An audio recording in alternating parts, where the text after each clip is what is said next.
அஸ்ஸலாமு அலைக்கும். Hello friends, welcome to my channel savings ideas இன் தமிழ். இன்றைக்கி நம்ம சேனலில் கோல்டு வாங்குறது அதிகமான ப்ராஃபிட் கொடுக்குமா இல்லை சில்வர் வாங்குறது அதிகமான ப்ராஃபிட் கொடுக்குமா அப்படிங்கிறத பற்றின ஒரு சின்ன கம்பேரிஷன் வீடியோ தான் பார்க்க போகிறோம். இந்த கம்பேரிஷன் பார்க்கும்போது உங்களுக்கே ஒரு ஐடியா கிடைக்கலாம். அந்த கம்பேரிஷனுக்கு நான் எக்ஸாம்பிளாக எடுத்துக்க போகிறது இந்த சில்வர் பார் தான். இந்த சில்வர் பார் வாங்கினப்போ உள்ள பில் டீட்டெயில்ஸ் எல்லாமே நான் என்னோட ஒரு வீடியோவில் போட்டிருக்கேன். அதை கூட நான் டிஸ்கிரிப்ஷன் பாக்ஸில் கொடுக்குறேன். அதை நீங்கள் செக் பண்ணி பார்த்தீங்கன்னா உங்களுக்கு இன்னுமே கூட ஒரு கிளியரன்ஸ் கிடைக்கும். இந்த சில்வர் பாரை நான் பர்ச்சேஸ் பண்ணும்போது டேட் என்னன்னு சொல்லி பார்த்தா 25/6/2025 அந்த டேட்டில் தான் நான் இந்த சில்வர் பாரை பர்ச்சேஸ் பண்ணேன். அன்னைக்கான கோல்டு ரேட் எவ்வளோன்னா 9,070 rupees per gram. Silver rate 119 per gram, அதாவது 119 ரூபா. அன்னைக்கு நான் இந்த 25 கிராம் சில்வர் பாரை 3,100 ரூபாய்க்கு வாங்கினேன். அன்றைக்கி டை சார்ஜ் எவ்வளோ போட்டாங்கன்னா ₹1.75 பெர் கிராம், அதாவது ஒரு கிராமுக்கு ₹1.75 மினிக்கு 25 கிராமுக்கு 25ஆல் மல்டிப்ளை பண்ணி அதோட சில்வர் ரேட்டோட ஆட் பண்ணி அதோட 3% ஜிஎஸ்டி போட்டுமே கொடுத்தாங்க. மொத்தமாக சேர்த்து எனக்கு 3,100 ரூபா ரவுண்ட் ஆஃப் பண்ணி கொடுத்தாங்க. இந்த 3,100 ரூபாயை தான் நம்ம காமனாக வச்சுக்க போகிறோம். இந்த 3,100 ரூபாய்க்கு நம்மளால் அன்னைக்கு கோல்டு ரேட்டுக்கு எவ்வளோ கோல்டு வாங்கியிருக்க முடியும் அப்படின்னு சொல்லி ஒரு அப்ராக்சிமேட்டாக பார்த்தோன்னா 330 மில்லிகிராம் கோல்டு வாங்கியிருக்க முடியும். ஒரு எக்ஸாம்பிளுக்காக தான் சொல்கிறேன். இந்த கிராம்லாம் யார் கோல்டு கொடுப்பாங்க அப்படிங்கிற மாதிரிலாம் கேட்காதீங்க.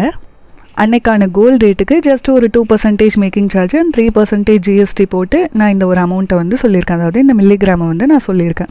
பட் மில்லிகிராம்ஸில் வாங்கும்போது அந்த மேக்கிங் சார்ஜ் கொஞ்சம் கூட தான் போடுவாங்க. இருந்தாலும் ஒரு அப்ராக்சிமேஷன் தானே, அதுக்காக ஒரு 330 மில்லிகிராம் இந்த அமௌண்ட்டுக்கு வாங்க முடியும் அப்படின்னு நம்ம வச்சுக்கலாம். இப்போது இன்றைக்கான ரேட் 13/10/2025. இன்றைக்கான கோல்டு ரேட் எவ்வளோன்னு சொல்லி பார்த்தா 11,495 ரூபா பெர் கிராம். அதே சில்வரோட ரேட் பார்த்தா 195 ரூபா பெர் கிராம். இன்றைக்கி நம்ம இதே 25 கிராம் சில்வர் வாங்கணும்னா நமக்கு டை சார்ஜ் கொஞ்சம் இன்க்ரீஸ் ஆகிருக்கு. 2.5 rupees பெர் கிராம் அவங்க போடுறாங்க. இதுக்கு முன்னாடி 1.75 rupees பெர் கிராம் போட்டுட்டு இருந்தாங்க. இப்போ 2.5 rupees பெர் கிராம் போடுறாங்க. ஸோ இதே 25 கிராம் சில்வர் காயினை நான் இன்றைக்கி வாங்கணுன்னா இந்த டை சார்ஜு ப்ளஸ் 3% ஜிஎஸ்டி எல்லாம் போட்டால் 5,085 rupees வருது. அதாவது 1,985 rupees எக்ஸ்ட்ரா கொடுத்தா தான் என்னால் இந்த 25 கிராம் சில்வரை வாங்க முடியும். அன்னைக்கு அந்த 25/6/2025 அந்த டேட்டோட கம்பேர் பண்ணுனா இன்றைக்கோட டேட்டுக்கு நான் வாங்கும்போது எக்ஸ்ட்ராவாக 1,985 ரூபா கொடுத்தா தான் இதே 25 கிராம் சில்வர் பார் என்னால் வாங்க முடியும். இதே கோல்டு எடுத்துக்கிட்டோன்னா 0.33 அந்த கிராமுடைய gold rate including 2% making charge and 3% GST போட்டாலுமே கூட 3,985 rupeesக்கே நம்மளால் வாங்கிட முடியும். ஸோ எக்ஸ்ட்ராவாக ஒரு 885 ரூபா கொடுத்தாலே நம்மளால் அதே அளவுக்கு கிராமுடைய காயினை வாங்கிட முடியும். 0.33 கிராமுடைய கோல்டு காயினை. அதே இன்றைக்கி செல் பண்ணி நம்ம அமௌண்ட்டாக வாங்குகிறோன்னா அதில் எது ப்ராஃபிட்டாக இருக்கும்னு சொல்லி பார்க்கலாம். இப்போ சில்வர் பார் அதை எடுத்துக்கிட்டோன்னா 25 கிராம்ஸ் நம்ம வாங்கியிருக்கோம். 195 ரூபாய் இன்றைக்கோட கிராம் ரேட்டு. டோட்டலாக 4,875 ரூபா வருது. அதில் 5% டிடெக்ட் பண்ணுவாங்க நம்ம அமௌண்ட்டாக வாங்கும்போது. 5% டிடெக்ட் பண்ணால் 4,630 ரூபா நம்ம கையில் அமௌண்ட்டாக கொடுப்பாங்க இந்த சில்வர் பாரை நம்ம செல் பண்ணோன்னா. இதே அந்த 330 மில்லிகிராம் தான் நம்மளால் அந்த அமௌண்ட்டுக்கு 3,100 ரூபாய்க்கு வாங்க முடியும்னு ஃபஸ்ட்டு பார்த்துருந்தோம்ல. அந்த மில்லிகிராம் காயினை நம்ம இன்றைக்கி செல் பண்ணோன்னா இன்றைக்கான கோல்டு ரேட்டோட மல்டிப்ளை பண்ணும்போது 3,793 ரூபா வருது.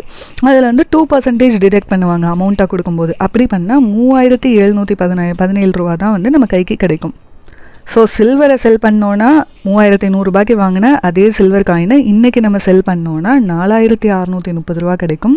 இதே கோல்டு காயின் அன்றைக்கி சில்வர் வாங்காமல் கோல்டே 330 மில்லிகிராமுக்கு ஒரு எக்ஸாம்பிளுக்காக வாங்கியிருந்தோன்னா இன்றைக்கி செல் பண்ணும்போது 3,717 ரூபா தான் நமக்கு கிடைச்சிருக்கும். ஸோ டிஃப்ரென்ஸ் பார்த்தோன்னா நமக்கு 913 ரூபா எக்ஸ்ட்ராவாக சில்வர் தான் நமக்கு ப்ராஃபிட் கொடுத்துருக்கும். இது செல் பண்ணி அமௌண்ட்டாக வாங்கும்போது உள்ள கேல்குலேஷனாக இருக்குது. அதில் நமக்கு சில்வர் தான் எக்ஸ்ட்ரா ப்ராஃபிட் கொடுக்குது. இப்போ எக்ஸ்சேஞ்ச் பண்ணி நம்ம வேறு ஏதாவது ஒரு பொருளாக மாற்றுறோன்னா அதுக்கான டிஃப்ரென்ஸ் பார்க்கலாம். இப்போது நம்ம இந்த சில்வர் பாரையே எக்ஸ்சேஞ்ச் பண்ணுறோன்னா 4,875 ரூபா அந்த சில்வருடைய அமௌண்ட் சொல்லியிருந்தேன்ல 25 × 195 4,875 ரூபா. அதில் 1% மட்டும்தான் டிடெக்ட் பண்ணுவாங்க சில்வரை எக்ஸ்சேஞ்ச் பண்ணும்போது. அப்படி பண்ணால் 4,826 ரூபா நமக்கு கிடச்சிருக்கும். இதே கோல்டு நமக்கு அன்றைக்கி வாங்கின 330 மில்லிகிராம் கோல்டு நம்ம எக்ஸ்சேஞ்ச் பண்ணுறோன்னா 3793 ரூபா. நம்ம பார்த்தோம்ல 3793 ரூபாயிலேருந்து அவங்க 0% டிடெக்ட் பண்ணாலுமே கூட நமக்கு வந்து 3793 ரூபாய்க்கு தான் எக்ஸ்சேஞ்ச் வேல்யூ வந்து வந்திருக்கும். இப்படி எக்ஸ்சேஞ்ச் பண்ணும்போது நம்ம கோல்டாகவும் மாற்றிக்கலாம், இல்லாட்டினா சில்வரில் ஏதாவது ஒரு பொருள் வேணுனாலும் மாற்றிக்கலாம். மேக்ஸிமம் கோல்டு ஜுவல்லரி வாங்குறதுக்கே நம்ம இந்த அமௌண்ட்டை மாற்றும் போது நமக்கு இதிலேயே வேஸ்டேஜ் ஜிஎஸ்டி இதெல்லாம் கொஞ்சம் வந்து மேட்ச் ஆகிக்கும் அப்படிங்கிறது என்னுடைய அசம்ஷனாக இருக்குது.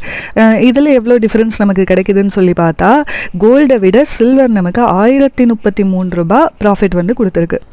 இன்றைக்கோட ரேட்டோட கம்பேர் பண்ணி பார்க்கும்போது எனக்கு சில்வர் தான் பெஸ்ட்டாக ப்ராஃபிட் கொடுக்குற மாதிரி தெரியுது. உங்களுக்கு எப்படி தெரியுதுங்கிறதையும் கமெண்ட்டில் சொல்லுங்கள். நம்ம ஃப்யூச்சரில் நகை வாங்கணும் அப்படின்னு பிளான் பண்ணியிருந்தோம்னா கூட நம்ம சில்வர் பார்ஸா சில்வர் காயின்ஸா அப்படி சேர்த்து வச்சாலும் அது வந்து கோல்டு ஜுவல்லரியாக மாற்றும் போது கொஞ்சம் ப்ராஃபிட்டபிளாக தான் இருக்கும் அப்படிங்கிறது என்னுடைய அசம்ஷனாக இந்த ஒரு கம்பேரிஷனை வச்சு தெரியுது. அதுக்காக எல்லாமே சில்வராகவுமே கூட வாங்கிட வேண்டாம், எல்லாத்தையுமே கோல்டாகவுமே கூட வாங்கிட வேண்டாம். ரெண்டுத்தையும் மிக்ஸ் பண்ணி ஒரு ப்ராப்பரான பிளானிங்கில் நம்ம வாங்கினோன்னா கொஞ்சம் பெட்டராக இருக்கும். சில்வருக்குமே வந்து ஒரு நல்ல தேவைகள் வந்து ஃப்யூச்சரில் இருக்குது. இந்த சோலார் பேனல்ஸு, இவி, அப்புறம் வந்து இண்டஸ்ட்ரியல் பர்பஸ்லாம் வந்து நிறைய தேவைப்படுது. ஸோ அதோட ரேட் இன்க்ரீஸ் ஆகிறதுக்கான சான்சஸ் தான் நிறையா இருக்குன்ற மாதிரியுமே வந்து சொல்கிறாங்க. பட் சொல்ல முடியாது, திடீர்னு சில்வரோட ரேட்டு கம்மியாகலாம், கோல்டோட ரேட்டு இதை விட இன்னும் ஜாஸ்தி கூட இன்க்ரீஸ் ஆகலாம். ஸோ ஸ்ப்ளிட் பண்ணி உங்களோட சேவிங்ஸை பண்ணுங்கள். இப்போ உள்ள ரேட்டில் பார்த்துக்கிட்டோன்னா நம்மளால் கோல்டு வாங்குறத விட சில்வர் வாங்குறது ஓரளவுக்கு அஃபோர்டபுளாக இருக்கும். அட்லீஸ்ட் ஒரு 2 கிராம் 3 கிராம் 5 கிராம்ஸ் இந்த மாதிரியாவது நம்ம வாங்கி வைக்கிறது நமக்கு வந்து கொஞ்சம் ஈஸியாகவும் இருக்கும். அப்புறம் நம்ம இந்த கம்பேரிஷனை வச்சு பார்க்கும்போது சில்வர் நமக்கு கொஞ்சம் எக்ஸ்ட்ராவாகவே ப்ராஃபிட் கொடுக்குற மாதிரியுமே கூட தெரியுது. ஸோ கோல்டு வாங்க முடியாட்டினாலும் சில்வராவாச்சும் வாங்கி சேவ் பண்ணுறதுக்கு நம்ம வந்து ட்ரை பண்ணுவோம். இந்த வீடியோ பற்றின கருத்துக்களை நீங்கள் கமெண்ட் செக்ஷனில் சொல்லுங்கள். இந்த வீடியோ பிடிச்சிருந்துச்சுன்னா லைக் பண்ணுங்கள், உங்கள் ஃப்ரெண்ட்ஸ் அண்ட் ஃபேமிலிக்கு ஷேர் பண்ணுங்கள், சப்ஸ்கிரைப் பண்ணி எனக்கும் சப்போர்ட் பண்ணுங்கள். இன்னும் ஒரு நல்ல வீடியோவில் மீட் பண்ணலாம். பாய்.